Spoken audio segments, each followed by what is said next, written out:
আসসালামু আলাইকুম। আজকে আপনাদের মাঝে হাজির হলাম এই ভাইরাল কড়াইটা সম্পর্কে কিছু কথা বলতে। তো এই কড়াইটা সম্পর্কে অনেকে অনেক রকম প্রশ্ন করেন, তার মধ্যে একটি কমন প্রশ্ন হলো আমি এই কড়াইটা কিভাবে পরিষ্কার করি। কড়াইটা যেহেতু একটু পাতলা থাকে তাই চুলাতে বসালে এটা সাইড দিয়ে পুড়ে যায়। যখনই এই কড়াইটাতে রান্না করবেন তখন চুলার তাপটা মিডিয়ামে বা লো হিটে রাখার চেষ্টা করবেন। শুনেন ভাই, জিনিসটা ভাইরাল হলেও এটাতে রান্না করা খুবই প্যারার একটা কাজ।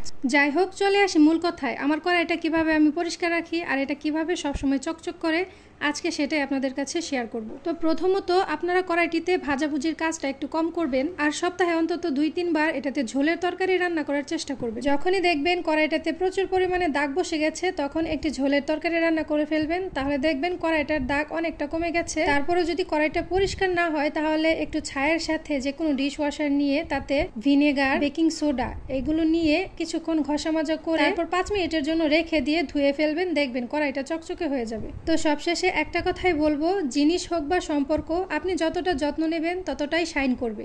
ভিডিওটা ভালো লেগে থাকলে অবশ্যই লাইক, কমেন্ট, শেয়ার করবেন। আমার পেজটা ফলো দিবেন। ইউটিউব থেকে দেখে থাকলে সাবস্ক্রাইব করবেন।